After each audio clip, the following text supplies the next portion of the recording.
3 দিনের বৃষ্টিতে আমার খামারের এই করুণ হাল হয়ে গেছে। আসসালামু আলাইকুম, চলে আসলাম খামারের আরেকটা ব্লগ নিয়ে।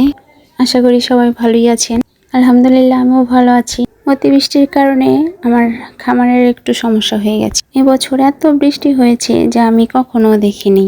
এই বৃষ্টি একটানা ছিল, তাই এমন অবস্থা হয়েছে। আর একটানা বৃষ্টির পরে রোদ্রের দেখা পেলাম, শুকরিয়া। একে তো কাদায় ভরপুর, আর হাঁস যেখান দিয়ে পাড়ায় সেখান তো আরও কাদা হয়ে যায়।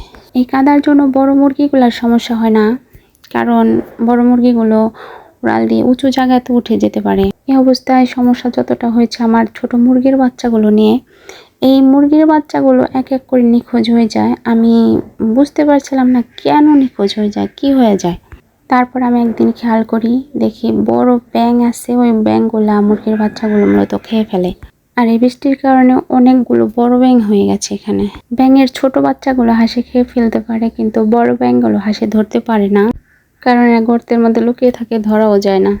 তাই চিন্তা করে দেখলাম যে এই বৃষ্টির সিজনে আর মুরগির বাচ্চা তুলব না, তো আমার অনেকগুলো ছাও নষ্ট হয়ে যায়।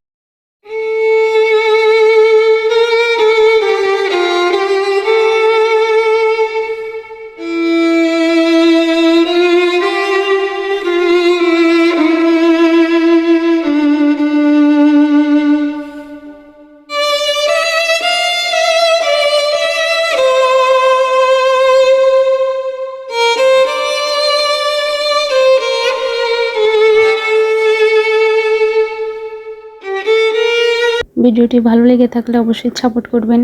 আর সেই পর্যন্ত ভালো থাকুন, সুস্থ থাকুন। আল্লাহ হাফেজ।